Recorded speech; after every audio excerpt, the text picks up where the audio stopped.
2022학년도 대학혁신 지원사업 성과 공유회를 시작하도록 하겠습니다.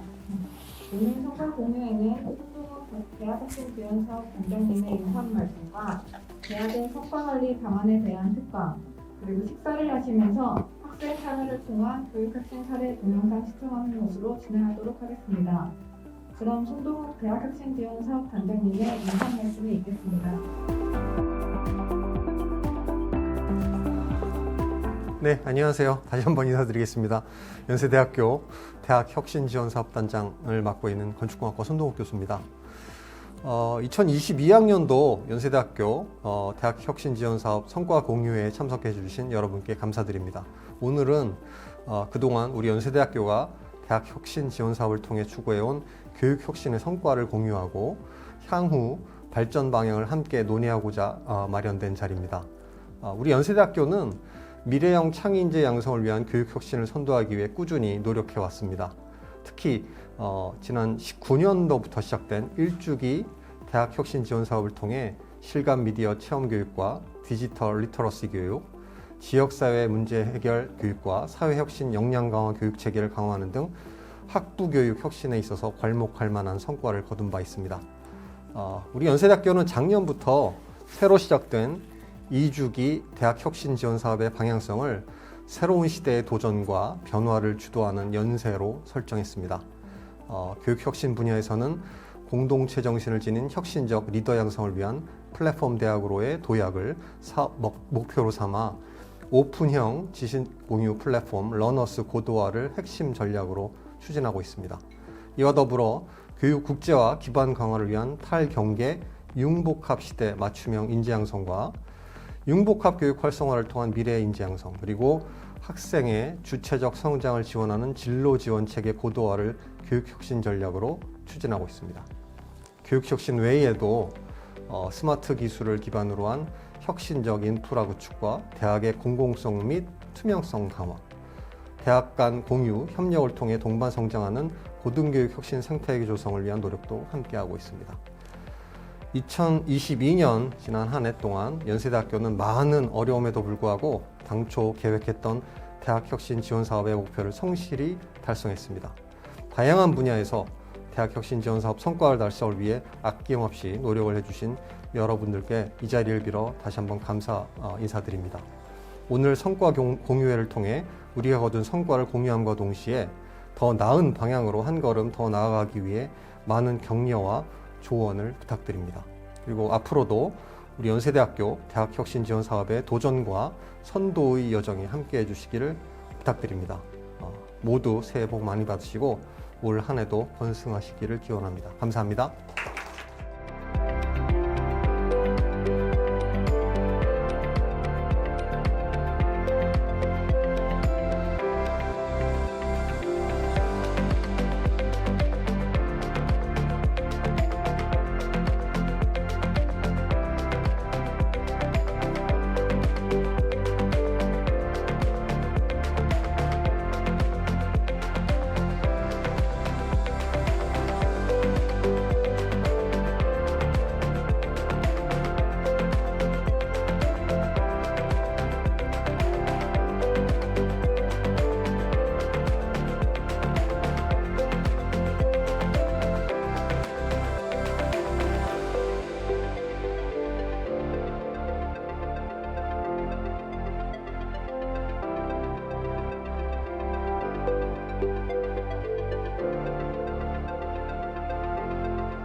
효과는 크게 내 해외 대학의 온라인 강의를 통해서 일반 강좌 중 트렌드에 맞는 기술 위원장들의 생각은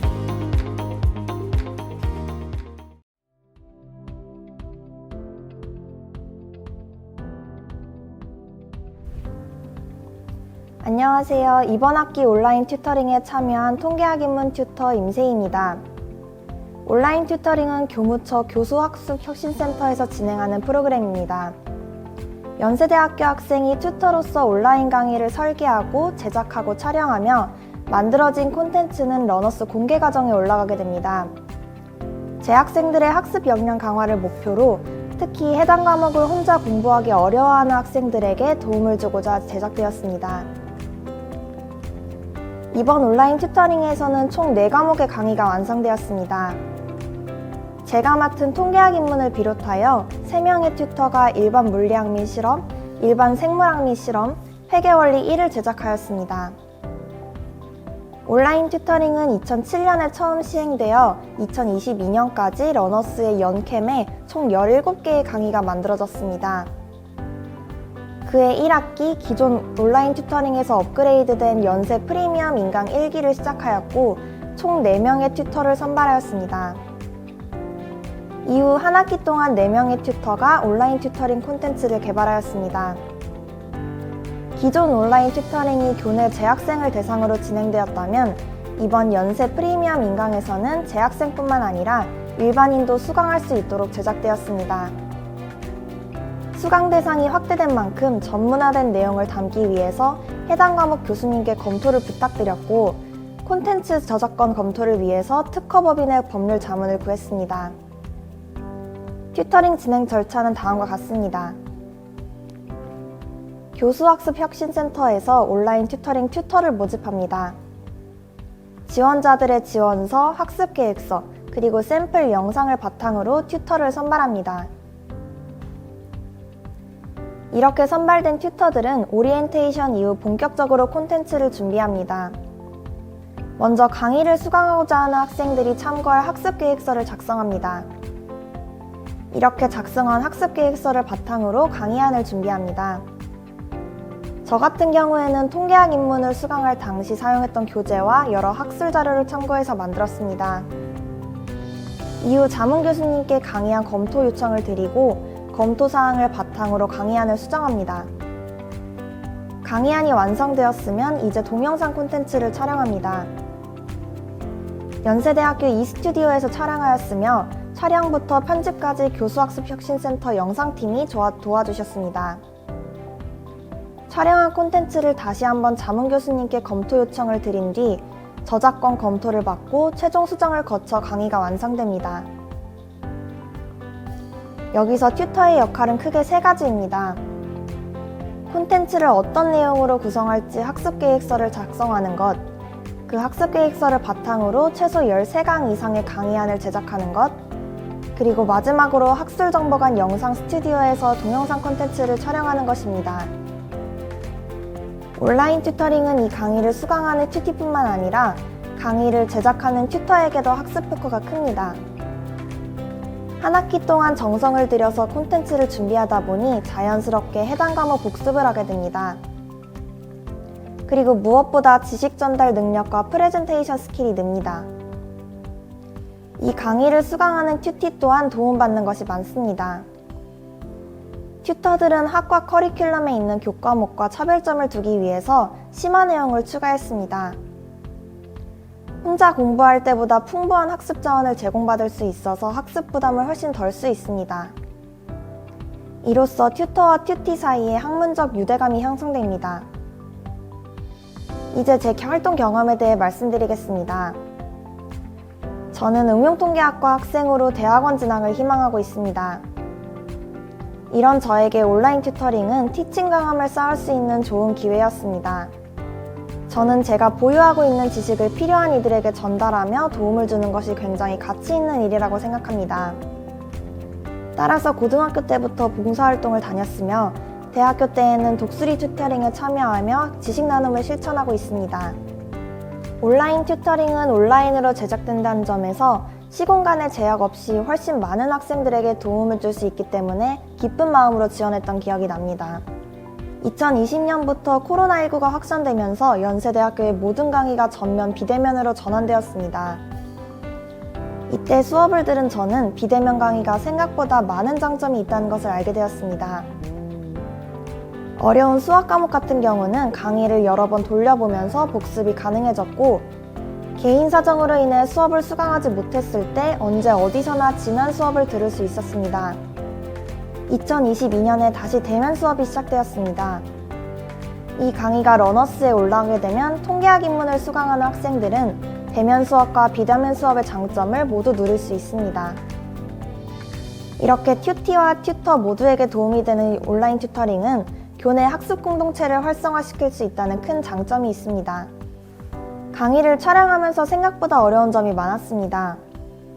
대면으로 튜티분들께 설명드리는 것과는 달리 스튜디오 카메라 앞에서 혼자 강의하는 것은 정말 어색했습니다. 그리고 한 번 찍은 강의가 러너스에 올라가는 순간 많은 사람들이 수강할 수 있게 되면서 실수 없이 좋은 콘텐츠를 만들어야 한다는 부담감도 있었습니다. 하지만 오히려 이것이 책임감으로 다가왔습니다. 그에 따라 어떤 튜터링보다도 복습 효과가 컸습니다. 사실 저는 4학년이고 통계학 인문은 1학년 과목이기 때문에 처음에는 콘텐츠 준비를 굉장히 쉽게 생각했었습니다.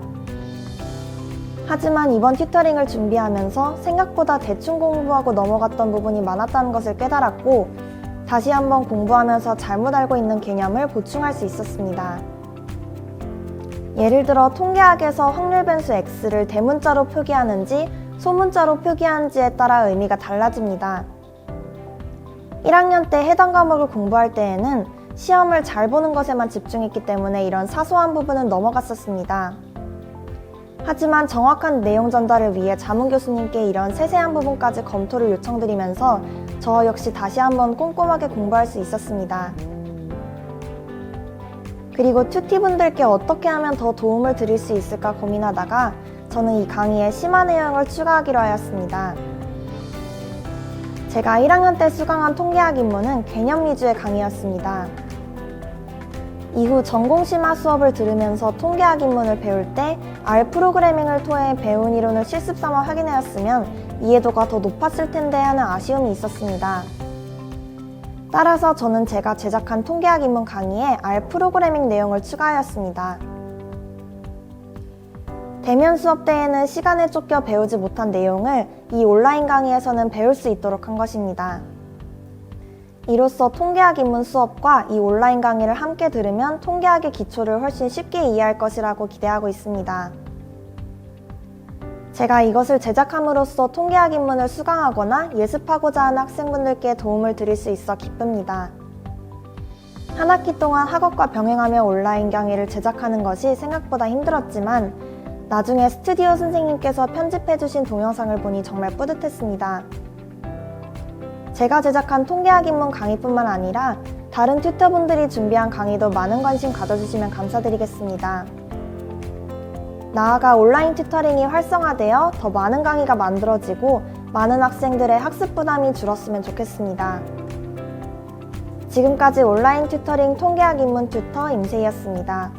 감사합니다.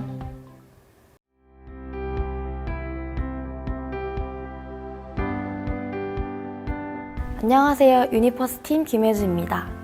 저희 유니퍼스는 2022 지역사회 문제 해결을 위한 4개 대학 학생 아이디어 공모전의 상권 활성화 방향 분야에서 신촌권 상권 지역이 다 같이 상생할 수 있는 방법인 유니퍼스를 소개하며 감사하게도 대상을 수상했습니다. 유니퍼스는 신촌권 지역의 상권 문제를 가장 직접적으로 체감하고 있는 이들의 솔직한 입장이 담긴 인터뷰나 관련 자료를 찾아보며 파악한 문제를 해결할 가장 효과적인 방안을 생각해내고 이를 유니퍼스라는 앱이자 아이디어로 녹여냈습니다. 특히 유니퍼스 팀이 홍익대학생과 연세대학생으로 이루어졌기 때문에 신촌권 지역 중 홍대 입구역과 신촌역을 중심으로 문제점을 파악한 바 참고 부탁드립니다. 먼저 저희가 발견한 홍대 지역의 상권 문제점은 단순한 코로나의 영향을 뛰어넘어 이면의 다른 원인과 문제 현황을 구체화하기 위해 진행한 홍익대학교 학생과의 인터뷰에서 흥미로운 공통점을 발견했습니다. 그것은 바로 홍대 중심거리가 몇 년 전과 다르게 프랜차이즈화되어 이제 동기들과 놀러 나갈 때는 홍대 말고 주변 부나 아예 다른 지역으로 이동한다는 것이었습니다. 즉, 개인 가게는 더 이상 홍대 중심 상권이 아닌 주변역이나 접근성이 떨어지는 골목으로 밀려나고 그 자리를 대형 프랜차이즈가 점령했다는 것인데요. 이러한 현상이 벌어진 원인은 크게 4가지입니다. 서울 상권 중에서도 임대료가 비싼 축에 속하는 홍대 월세를 감당할 수 있는 자영업자는 드물 것이고 코로나와 불경기로 인해 그 어려움은 더욱 커졌습니다. 또한 임대료가 싼 지역에 개성적인 예술인이나 가게가 모여 관광 명소가 되면 임대료가 올라가면서 결국 프랜차이즈가 자리를 차지하게 되는 이런 흔한 패턴을 젠트리피케이션 현상이라고 하는데요. 홍대도 마찬가지로 완전히 상업화되어 힙스터적인 분위기는 번화가의 뒷골목이나 상수역, 합정역, 연남동 등 주변부로 밀려난 것입니다. 임대료를 감당할 수 있도록 돕거나 홍대 중심 상권으로 재이동할 수 있다면 좋겠지만 현실적으로 해결할 수는 없기에 유니버스는 홍대생들의 접근성을 높이고 사각지대에 위치한 가게들을 효과적으로 홍보할 수 있는 방안에 집중하고자 하였습니다. 다음으로 신촌에서 발견한 상권 문제점은 연세대학교 학생과 상인과의 인터뷰를 진행한 결과 공통적으로 연세로 차 없는 거리 폐지가 화두에 올랐습니다. 신촌은 서대문구청과 상가협의회의 노력으로 오랜 시간 동안 주중에는 대중교통 전용지구와 주말에는 보행 전용지구를 유지하며 차량 통행을 최소화했습니다. 하지만 이제는 차 없는 거리가 폐지되어 행사 방문객이 줄어들고 대학가 분위기가 없어지거나 즐길 공간이 줄어들어 아쉽다는 의견이었습니다. 연세로 차 없는 거리는 왜 폐지가 되었을까요? 서대문구청장은 신촌 상권 침체 주요 원인을 대중교통 전용지구 지정에서 찾았습니다. 연세대 정문부터 시작하여 신촌역 구간에 승용차 진입을 막는 대중교통 전용지구로 지정된 탓에 주말엔 아예 차량 통행을 막고 평일엔 노선버스만 통행 가능해지면서 상권 접근성이 악화되었다고 파악한 것입니다. 하지만 신촌만의 특색 있는 거리 문화가 제한되면 장기적인 관점에서 상권 문제가 우려되기도 합니다.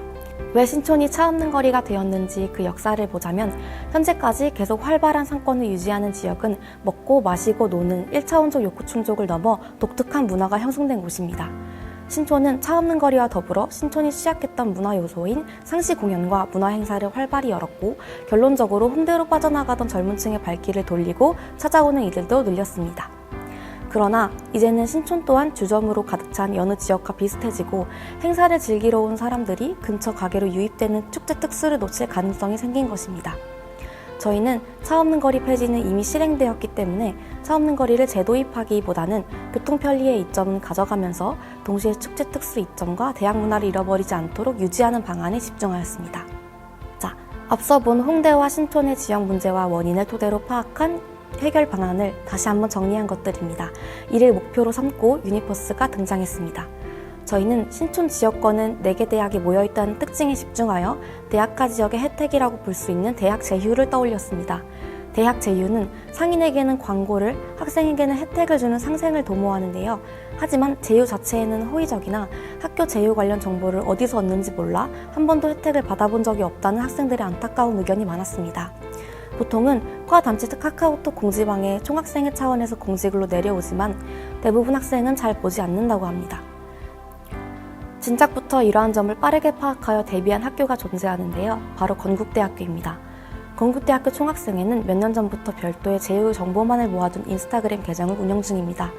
제휴 관련 정보를 쉽게 제공하기 모호한 부분이 존재하여 따로 제휴 정보만 모아놓은 인스타그램 계정을 개설하여 재학생들이 편하고 쉽게 정보를 취득할 수 있도록 하였고 그 결과 실제 계정 생성 이전과 비교하여 재학생들의 반응이 뜨겁고 제휴를 맺은 한 업체는 매출이 이전과 비교하면 많이 상승했다고 전했습니다.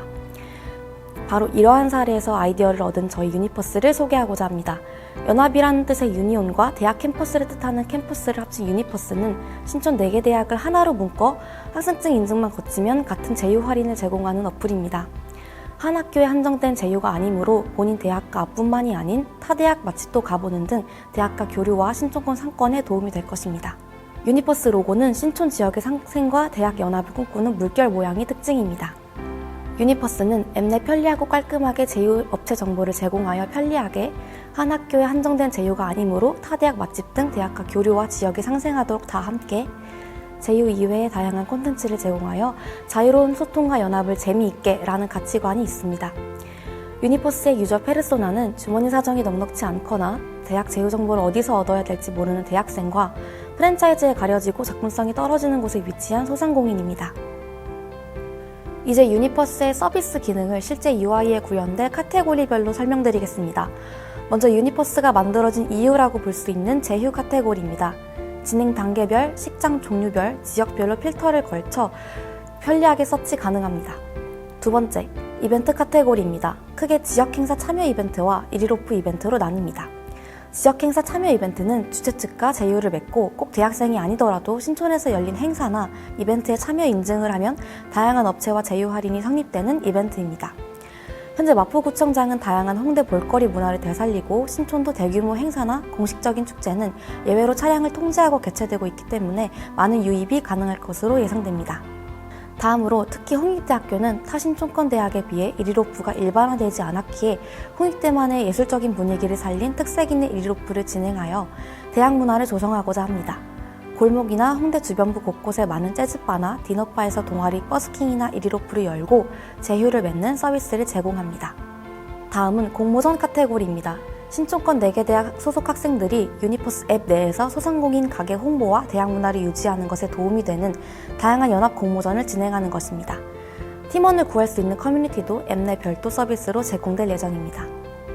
예를 들어 신촌 4개 대학 재학생들이 신촌권 지역의 본인만 아는 맛집을 영상이나 만화 등 다양한 방식으로 소개하는 공모전이나 신촌 4개 대학 밴드팀을 꾸려 우승팀은 실제 버스킹 공연을 진행할 기회를 주는 공모전이 있습니다.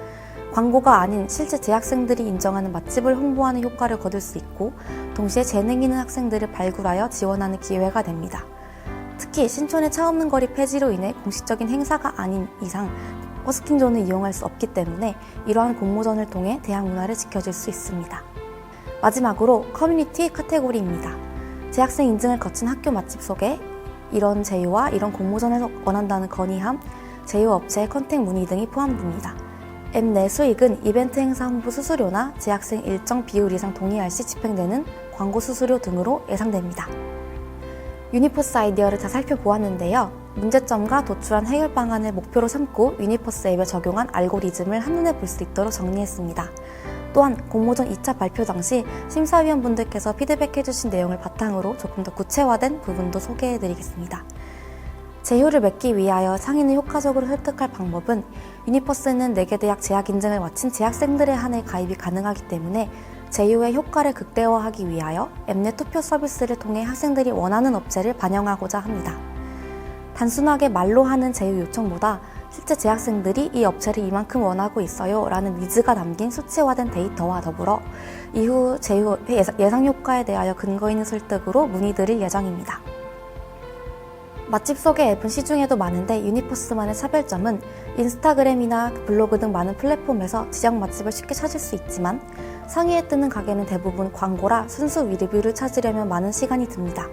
따라서 요즘은 예를 들어 신촌에서 친구들과 약속이 잡히면 연대생 친구에게, 일지로 오면 동국대생 친구에게, 홍대면 홍익대생 친구에게 연락하여 맛집을 묻곤 합니다. 이는 대학가 맛집은 해당 대학을 다니는 재학생이 가장 잘 안다는 것을 뜻합니다. 유니버스는 4개 대학 재학생 인증을 마친 재학생들에 한해 가입이 가능하기 때문에 광고가 아닌 인증을 거친 대학생들의 실제 리뷰만을 취급한다는 점이 유니버스의 차별점입니다.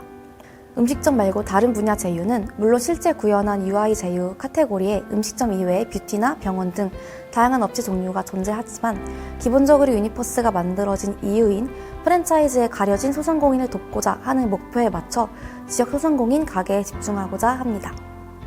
아직은 아이디어 모색 단계이기 때문에 대단한 실현 계획은 짜여져 있지 않지만 더 나아가 기회가 된다면 아이디어를 구체화하고 디벨롭시켜 신촌권 지역 상권의 활성화와 신촌 4개 대학 연합이라는 이상적인 목표에 닿을 수 있으면 좋겠습니다. 마지막으로 소개드릴 유니버스 앱의 기대 효과는 크게 4가지입니다.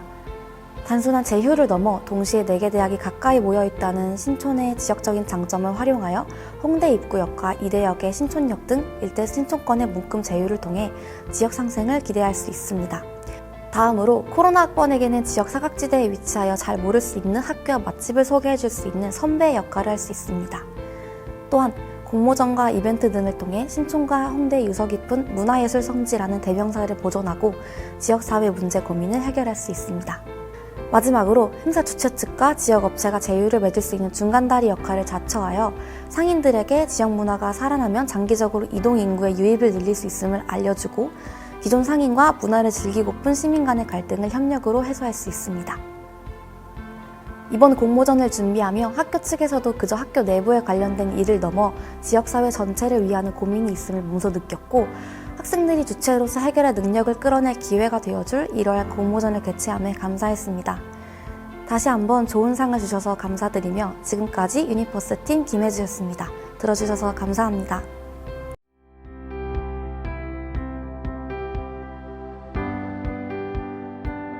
안녕하세요. 내가 그리는 연세 블루프린트 학생 참여 예산을 운영을 담당하고 있는 행정학과 19학번 박현민입니다. 이번에는 민주적인 대학 운영과 학생 참여 예산에 대해서 여러분께 소개해드리고자 합니다. 먼저 블루프린트를 소개해드리고 그 다음에 학생 참여 예산이 무엇인지, 그리고 블루프린트는 관련된 활동을 어떻게 이어가고 있는지, 그리고 학생 참여 예산의 의의는 무엇인지를 소개해드리고자 합니다. 먼저 블루프린트를 소개해드리겠습니다. 블루프린트는 무엇을 하는 단체일까요? 블루프린트는 연세대학교 대학혁신지원사업단과 함께 연세대학교의 발전과 혁신을 위하여서 학생 참여 예산을 스스로 운영하는 자발적인 학생들의 연대체입니다. 학생 참여를 제도화하고 체계화하여서 연세대학교 내에 민주적인 거버넌스를 구축하는 것을 목표로 삼고 있습니다. 또한 학생 자치와 대학 혁신과 관련된 아이디어 공모전을 실시하고 그중 선정된 우수 아이디어를 학생들이 직접 스스로 실천하여서 연세대학교의 대학 혁신을 도모하고 있습니다. 블루프린트 이전에서도 대학혁신지원사업단은 연세대학교에서 학생 참여 프로그램을 운영했습니다. 2021년도에는 연세대학교 총학생회와 함께하여서 DIY, Do It Yourself 정책 공모전을 진행하여서 맞춤형 학생 지원 체계와 창의 혁신형 융합교육에 대한 아이디어 공모전을 실시했습니다. 2022년에는 개방공유 캠퍼스 협약을 맺은 포스텍 포항공과대학과 협력하여서 학생 자치와 인권과 관련된 정책 공모전을 실시했습니다. 공모전 혁신으로 학생 참여를 유도하고 학생 의견을 수렴했다는 점에서 의의가 있는데요. 하지만 공모전 아이디어가 학생들에게 공유되지 않고 집행이 되지 않는다는 한계와 사업의 지속성이 부족하다는 문제점이 있었습니다. 블루프린트는 이러한 한계에서 문제의식에서 출발했습니다. 연세대학교에는 다양한 구성원들이 함께하고 있는데요. 학교, 그리고 동아리, 학회와 같은 학생들의 자발적인 모임, 그리고 학생들의 대의기구인 총학생회와 총동아리 연합회 세 가지의 구성원들이 있습니다. 그리고 각각 사이에서 학생들과 학교, 학교와 학생회, 학생회와 학생들을 연결해주는 단체들이 있습니다. 블루프린트는 학생 참여 예산을 통해서 학생과 학교와 학생회 간의 소통을 촉진하고 있습니다. 모두를 잇는 연결다리 역할로서 학생 참여 예산을 운영하는 것을 목표로 하고 있습니다.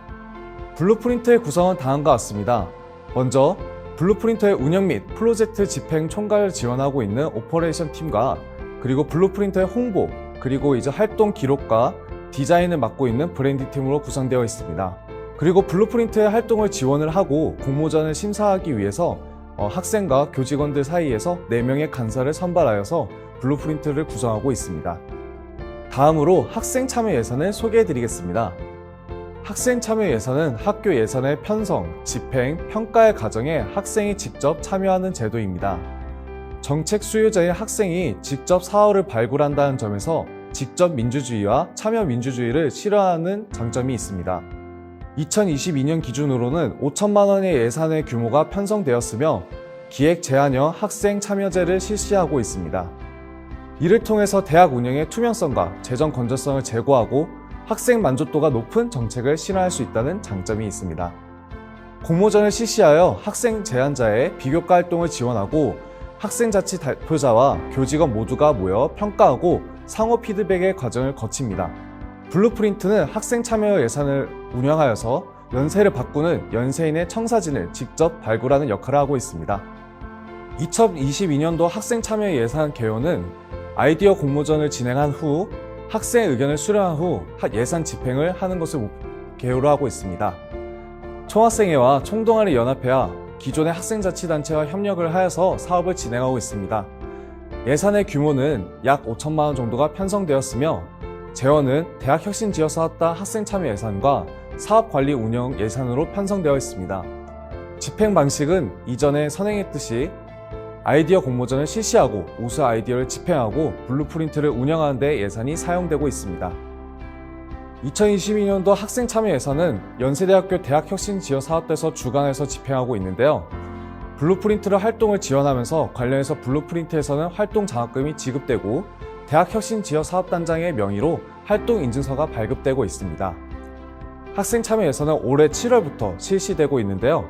7월에는 계획안이 수립되어서 블루프린트가 설치되었고 다양한 사업들을 진행하고 있습니다. 학생 참여 예산을 운영하는 블루프린트의 주요 활동은 무엇이 있을까요? 첫 번째 활동은 대학혁신 아이디어 공모전입니다. 액트 1 다시 만난 연세라는 주제로 시행되었는데요. 코로나 이후 활발해진 캠퍼스를 기념해 다시 만난 연세를 부제목으로 선정되었습니다. 약 55건 대학혁신 아이디어가 수합되었습니다. 공공성, 실현 가능성, 영향력, 충실성, 지속성을 평가해서 우수 사례를 시상했습니다. 대상 사례로는 시각장애 학우들을 위한 셔틀버스 음성 서비스 도입이 선정되었습니다. 그 외 우수 사례로는 연세대학교 종합영상제, 송도학사 세탁시설 이용 웹페이지, 저소득층 학생 지원을 위한 OT 및 세터비 지원 장학금 외 7건이 선정되었습니다. 대학혁신 아이디어 공문 제출 사례 일부를 2022학년도 2학기 동안 실집행하였습니다. 집행 사례로는 셔틀버스 음성 서비스 도입과 청사진 모음집, 블루패스트, 연세대학교 종합영상제 등이 있습니다. 두 번째 활동으로는 배리어 프리를 위한 셔틀버스 음성 서비스 도입입니다. 아이디어 공모전 대상을 받은 사례인데요. 연세대학교 교내 셔틀버스는 장애인이 이용하기 어려운 환경이 있었습니다. 신촌 캠퍼스와 국제 캠퍼스 강에는 장애 학생 셔틀버스를 운영하고 있는데요. 그러나 신촌 캠퍼스 셔틀버스에는 별다른 버스를 운영하고 있지 않습니다.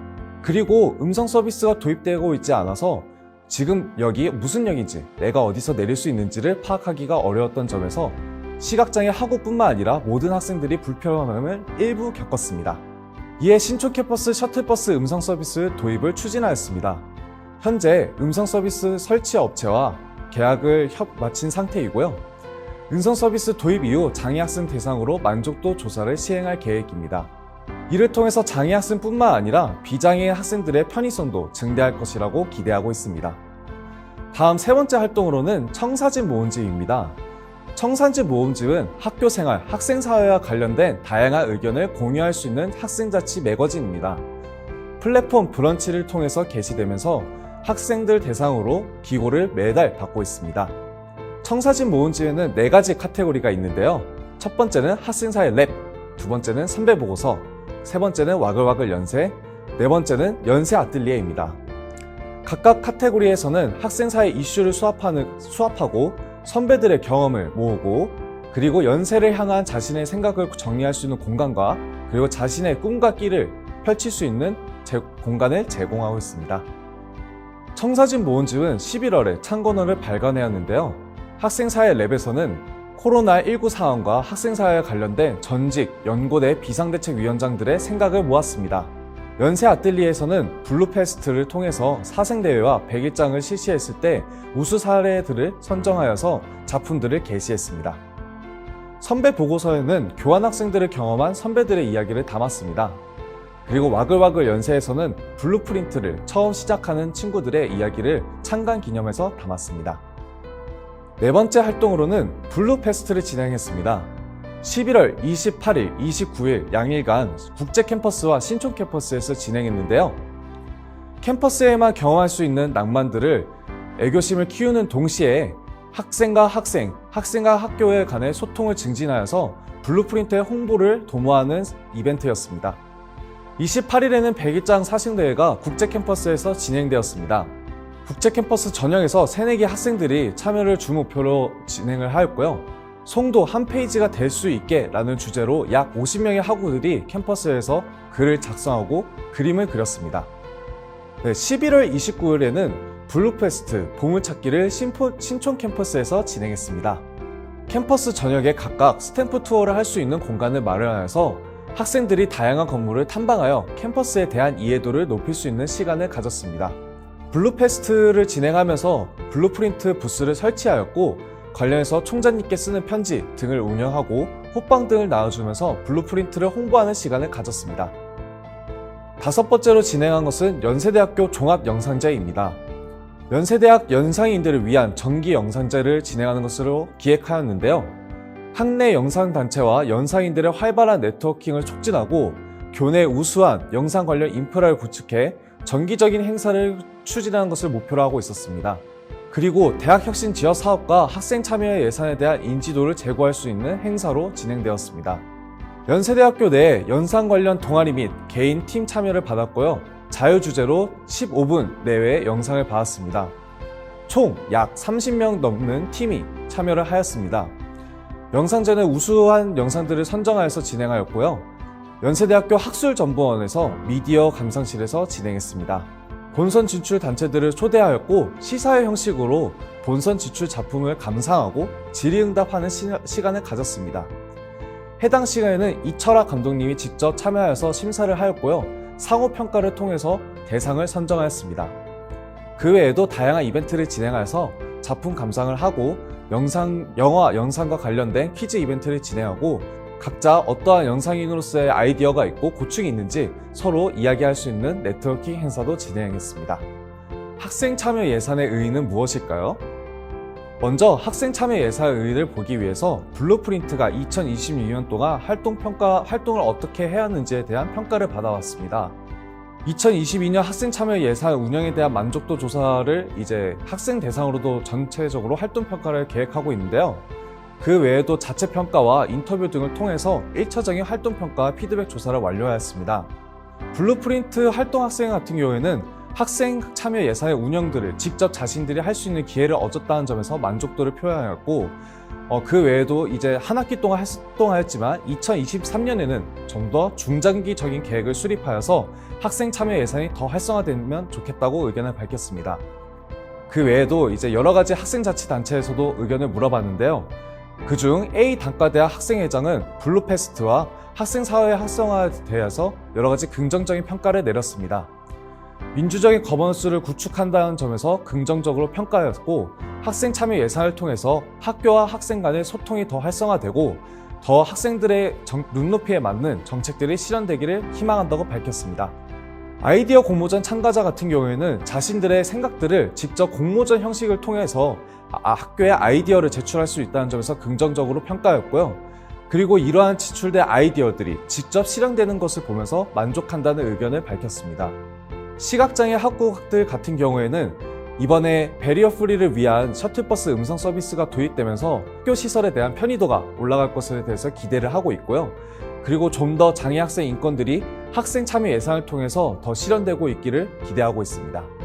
2023년도 블루프린트는 다음과 같은 활동 계획을 갖고 있습니다. 먼저 3월과 4월에 대학혁신 아이디어 공모전을 실시할 계획입니다. 기존의 심사 방식과 더불어 학생 참여 예산 투표 등 아이디어에 대한 다양한 평가 방식을 검토하고 있습니다. 시자회 컨퍼런스를 진행하여서 대학 혁신 아이디어 중 우수 아이디어는 시사회를 진행하고 평가회를 진행하여서 집행할 우수 아이디어를 선정하고 상호 피드백의 시간을 가질 계획입니다. 그리고 청사진 모음집을 더 활성화하여서 학생 참여 예산 운영 현황과 제출된 대학 혁신 아이디어를 공유할 계획입니다. 그 외에도 학생 참여 예산 네트워크를 구축하여서 학생 참여 예산 운영위원회를 설치할 계획입니다.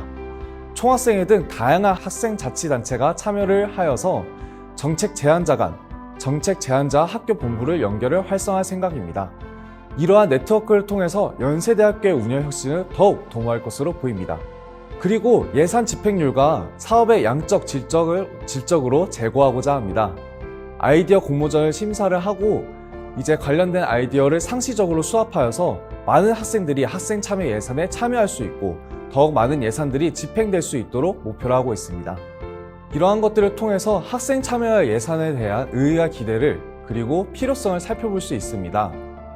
학생 참여 예산은 학생 참여 보장을 통한 민주적인 대학 운영을 꾀한다는 점에서 의의가 있습니다.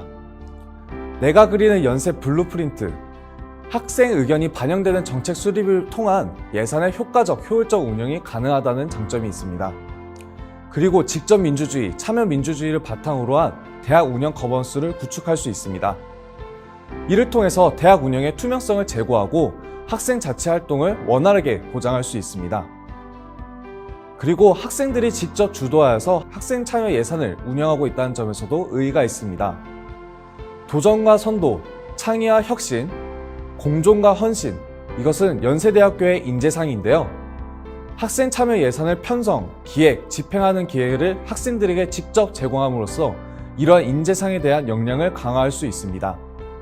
그리고 자아실현적 동기부여를 통해서 공동체적 정신을 지닌 혁신적 리더를 양성할 수 있습니다. 그리고 학생들이 직접 참여하는 학생 참여 예산 운영을 통해서 연세대학교 대학혁신 지역 사업에 대한 관심도도 제고할 수 있습니다. 고등교육법 제12조에서는 대학은 학생 자치 활동을 원활하게 보장해야 된다고 적혀 있습니다.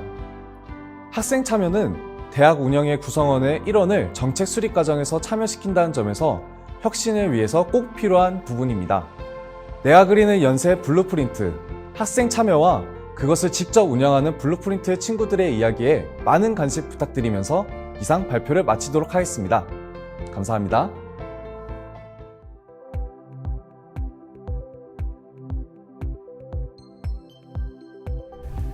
안녕하세요. 저는 연세대학교 바이오생활공학 전공과 문화미디어를 복수 전공 중인 장채원이라고 합니다. 저는 이번 학기에 연세혁신 디자인단에서 모니터링단으로 활동하였습니다. 먼저 간단히 목차를 보시면 저는 오늘 연세 디자인 혁신단이 무엇인지에 대한 간단한 설명과 제가 속해 있는 모니터링단에서 어떤 활동을 진행하였는지, 그리고 마지막으로 짧게 소감을 말씀드리고자 합니다.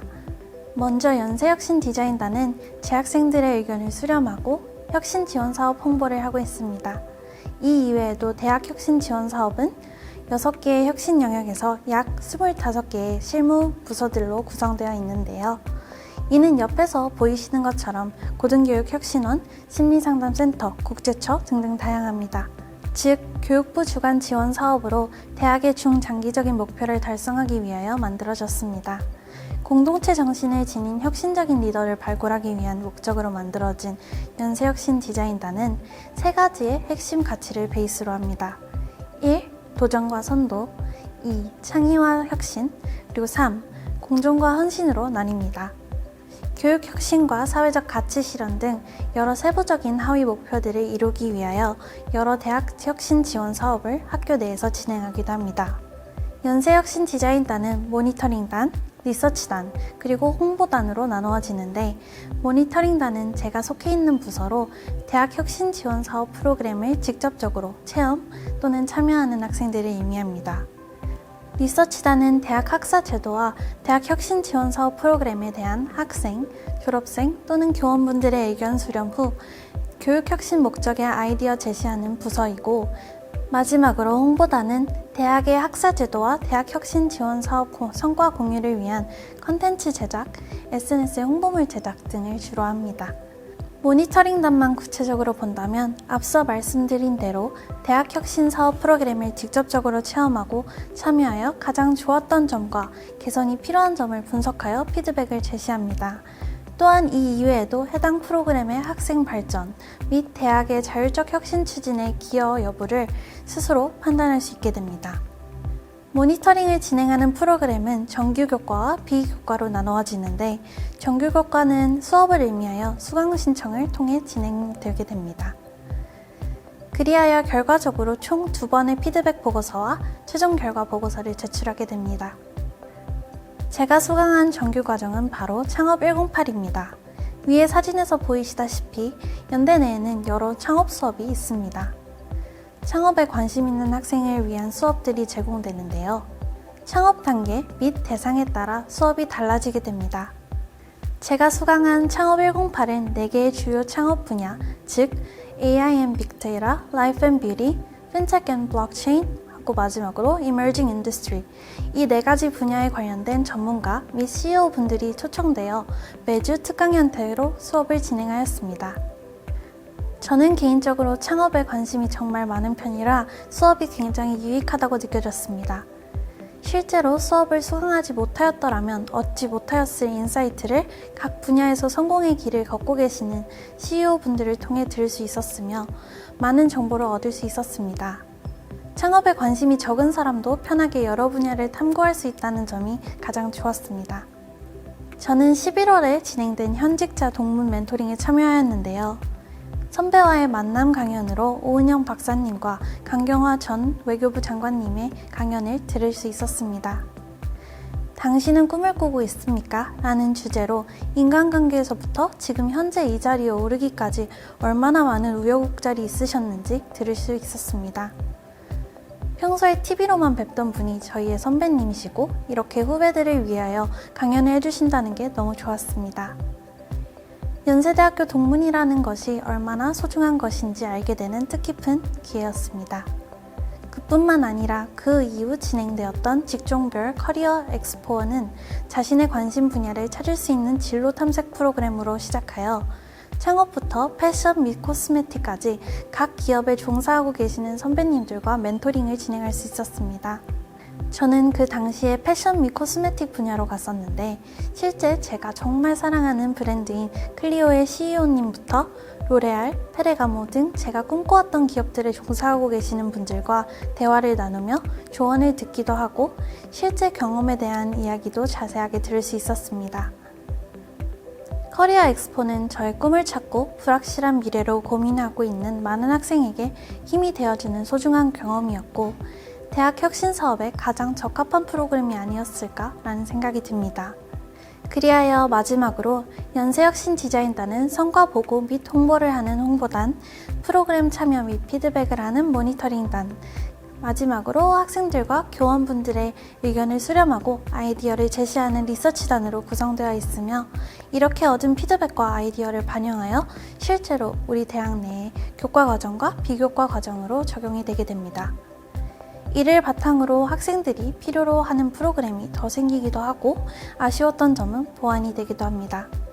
다른 학교들의 경우 학생들이 직접 학교에서 개설되는 프로그램에 직접적으로 영향을 주지 못하는데 저희 학교에서는 연세혁신 디자인단을 통하여 학생들과 교원분들의 의견을 수렴하여 프로그램이 개설되기도 하고 그리고 아쉬웠던 점이 보완되기도 하니까 정말 좋은 것 같습니다.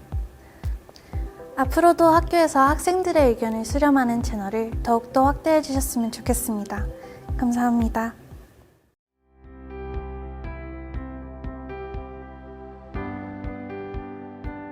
안녕하세요. 저는 연세대학교에서 사회학을 공부하고 있는 자한결이라고 합니다. 저는 VSE, 비대면 교환학생 프로그램을 통해 홍콩 중문대학교의 수업을 수강했는데요. 아마 많은 분들이 VSE에 대해서는 처음 들어보셨을 것 같습니다. 크게 비용이나 시간을 들이지 않고도 해외 대학의 수업을 직접 수강할 수 있다는 점에서 한 번쯤 고민해볼 만한 프로그램입니다. 우선 VSE에 대해서 간단히 설명드려야 할 것 같은데요. VSE는 한국에서 연세대학교 학기를 다니면서 해외 대학의 온라인 강의를 이수하고 학점 인정을 받을 수 있는 프로그램입니다. 코로나 팬데믹 이후 비대면 교육 환경이 확산되면서 2021년 봄학기부터 실시되었습니다. VSE 프로그램에 참가하면 환태평양대학협회, APRU에 소속되어 있는 칭화대, 게이오대, UC 등 해외 우수 대학에서 개설하는 수업을 수강할 수 있습니다. 코로나 팬데믹 이후 비대면 플랫폼을 활용한 강의가 점점 늘어나고 있잖아요. 요즘은 전공 수업도 비대면이나 블렌딩으로 많이 진행되고 있고 사실 비대면의 장점이 어디서나 들을 수 있다는 점인데 그런 점을 활용해서 해외 대학 학생들도 수강할 수 있도록 한 것입니다. 프로그램에 참여한 학생은 VSE로 인정받고자 하는 학점이 차감된 상태에서 연세대학교 학점을 자유롭게 수강할 수 있습니다. 만약 어떤 학생이 18학점을 최대 수강할 수 있다면 3학점을 VSE 프로그램으로 듣고 같은 학기 15학점까지 연세대학교에서 수강할 수 있는 것입니다. 저는 2021년 2학기 홍콩 중문대학교에서 개설하는 중국의 문화와 근대화, Culture and Modernity in China라는 수업을 한 학기 동안 수강했는데요. 당시 홍콩에서는 대면으로 수업을 진행하고 있어서 줌 프로그램을 통해 실시간으로 강의실과 교수님을 보면서 수업을 수강할 수 있었습니다. 한 학기 동안 중국의 근현대사와 문화에 대해서 배울 수 있었고 한국에서 해외 대학의 분위기를 느껴볼 수 있다는 점에서 매우 좋게 기억하고 있습니다. 특히 당시만 하더라도 코로나 때문에 해외를 전혀 나갈 수 없던 상황이라서 글로벌 역량을 쌓을 수 있는 좋은 기회였던 것 같습니다. 저는 처음에 비용을 들이지 않고도 해외 대학의 수업을 수강할 수 있다는 점 때문에 VSE 프로그램에 참여하게 되었는데요. 일단 참여하는데 학생이 부담해야 하는 비용이 전혀 없었고 연세대학교에서 정규학기를 다니면서 참여할 수 있다 보니 전공 교육과정이나 기존에 한국에서 진행하던 일을 병행하면서 해외 대학의 수업을 수강할 수 있었습니다.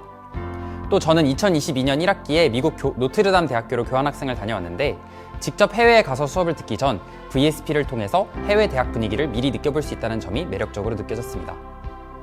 또 지금보다 코로나로 인한 국경 통제가 심했던 때라서 홍콩에 입국하려면 몇 주간 격리했어야 했는데 그럴 필요도 없었다는 점도 큰 장점이었고요. 물론 저처럼 해외에 직접 파견을 나가지 않는 학생이라도 복잡한 서류 준비 과정, 비행기, 숙식 등 추가 비용 마련 등을 할 필요 없이 해외 대학의 수업을 수강할 수 있다는 점이 좋을 것 같습니다.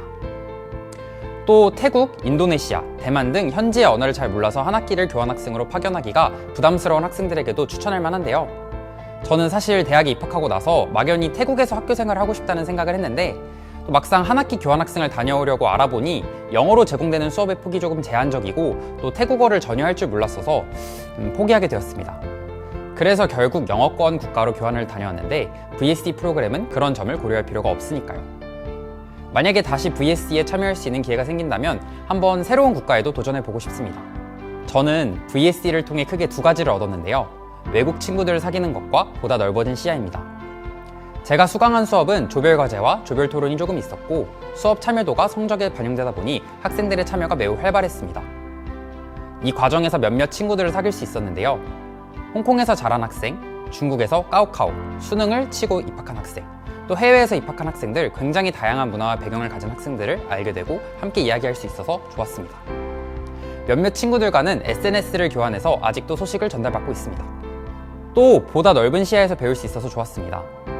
저는 같은 학기 연세대학교 사회학과에서 개설되는 동아시아의 대안적 근대성이라는 수업도 수강했습니다. 두 수업 모두 중국의 근대화와 중국인에 대해서 다루는 수업이다 보니 겹치는 부분이 많았는데요. 덕분에 보다 풍부한 관점에서 수업을 들을 수 있었던 것 같습니다. 연세대학교에서는 보다 거시적이고 외부인의 관점에서 중국의 정치와 사회 변동에 대해서 다루었다면 홍콩에서는 아무래도 현지이다 보니 주로 홍콩을 비롯한 중국의 여러 도시 사례를 중심으로 다루어 보다 풍부하게 수업을 이해할 수 있었습니다. 특히 중국의 근대화를 직접 경험한 부모님의 이야기를 들으면서 개개인의 입장에서 중국 근대사 변동을 바라볼 수 있어서 좋았습니다. 사회학을 공부하는 학생으로서 이렇게 개개인의 이야기를 직접 들을 수 있어서 매우 의미 있었습니다. 또 보다 주제에 대해 깊이 있게 알게 된 것 같아서 흥미로웠습니다. 또 코로나 이후에도 비대면 교육 환경이 확산되면서 점점 더 VSE로 선택할 수 있는 대학이나 강의의 폭도 넓어진 것 같습니다. 태국, 인도네시아뿐 아니라 최근에는 멕시코, 남미 대학도 참여하고 있고 화학이나 컴퓨터, 심화 전공 수업도 많이 개설되었고요. 교환학생 프로그램과 똑같이 전공학점 인정도 가능해서 저는 홍콩 중문대학에서 수강한 수업을 사회학과 전공으로 인정받기도 했습니다. 직접 외국에 나가는 것이 어렵거나 교환학생 이전에 해외 대학 경험을 미리 느껴보고 싶으신 분들은 꼭 참여해보시기를 추천합니다. 다만 대학교마다 학사 일정이나 시차가 상이하고 수업마다 진행 방식이 다를 수 있으니 신청 전에 꼭 고려하세요. 꼭 대면으로 해외에 나가지 않고도 글로벌 역량을 쌓을 수 있는 VSE 프로그램, 여러분들도 한 번쯤 참여해보시면 좋을 것 같습니다. 감사합니다.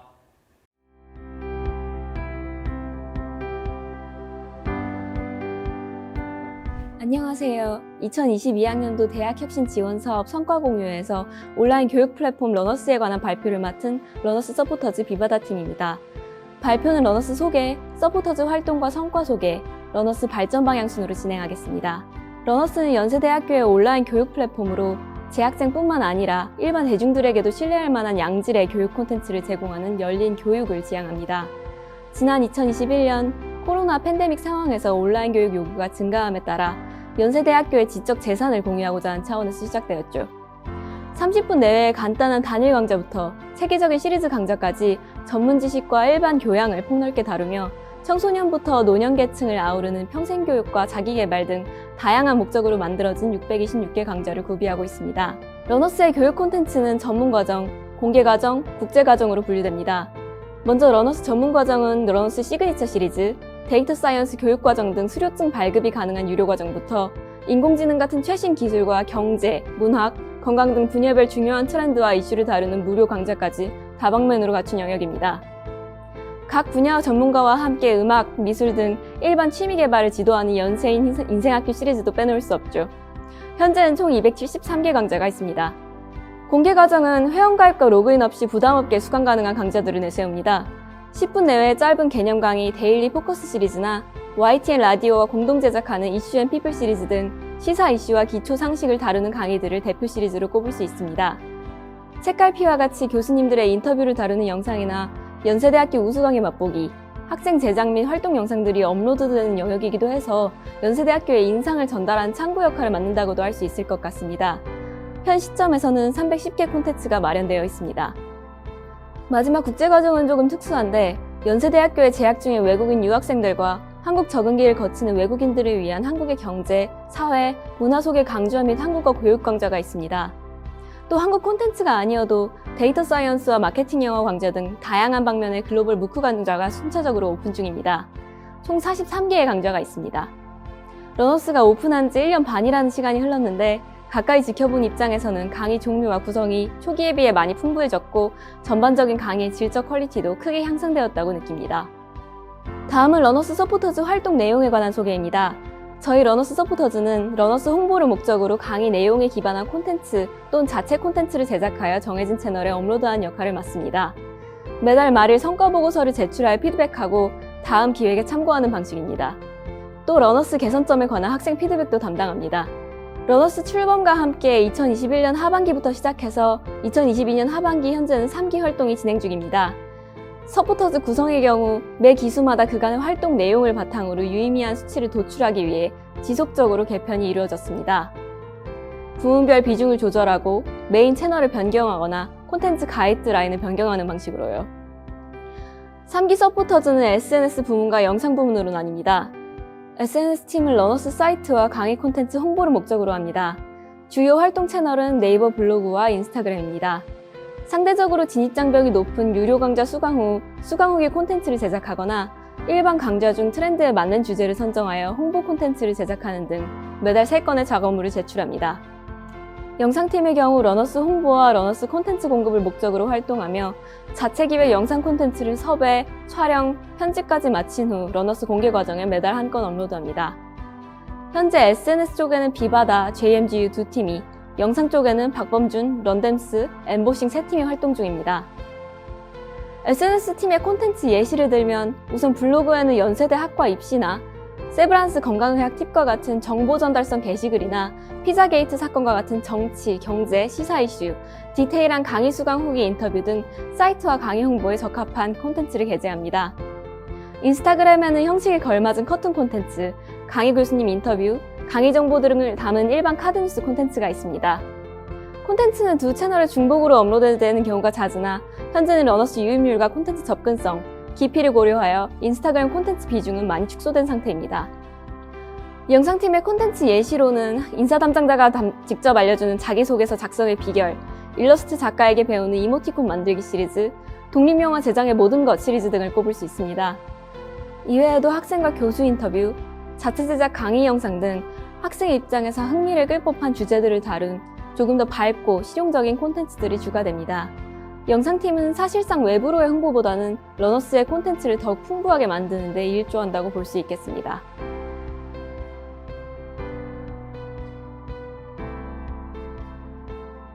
이어서 러너스 서포터즈 활동 성과를 공유드리겠습니다. 인스타그램과 네이버 블로그에 게시한 콘텐츠의 조회수 및 유입 경로를 확인하여 홍보 효과를 파악했으며 그중 홍보 효과가 높았던 주요한 콘텐츠를 선정하여 가져왔습니다. 먼저 인스타그램 콘텐츠는 카드뉴스와 일부 짧은 영상의 형태로 제작이 되었는데 연세대 명강의 콘텐츠는 노출 782회, 파이썬 프로젝트 시리즈는 노출수 500회 내외를 기록했습니다. 독보적으로 성과가 좋았던 콘텐츠는 커튼 시리즈 중에 하나로 노출 8,398회 그리고 4,487개의 계정에 도달했습니다. 또한 카드뉴스 외에도 짧은 영상 콘텐츠가 좋아요 159개를 기록하며 좋은 성적을 냈습니다. 러너스 서포터즈 인스타그램 콘텐츠 인사이트를 정리해보면 러너스 계정이 3,000명의 팔로워를 보유하고 있는 만큼 모든 콘텐츠가 최소 200회의 기본적인 조회수를 보장하고 있었습니다.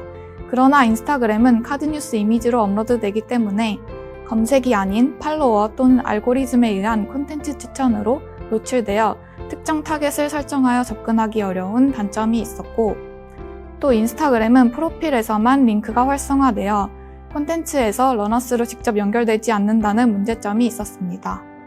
이어서 소개할 네이버 블로그는 줄글의 표지를 별도로 제작한 형태로 제작이 되었고 조회수가 높았던 콘텐츠들을 살펴보면 중고등 수학을 주제로 한 콘텐츠가 850회 정도, 경제적 불평등 주제가 379회, 피자게이트 정치 사회 이슈가 323회, 그리고 손흥민이 145회 조회수를 기록했습니다.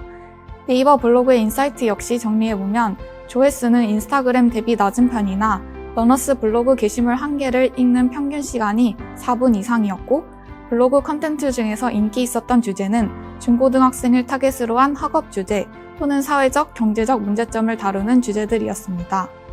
인스타그램과 다르게 유입 경로를 확인하면 검색어를 확인할 수 있는데 시의성 있는 주제나 꾸준한 관심을 받는 주제를 키워드로 설정했을 때 효과적임을 확인할 수 있었습니다. 다음은 앞서 정리한 인사이트를 바탕으로 한 서포터즈 발전 방향입니다.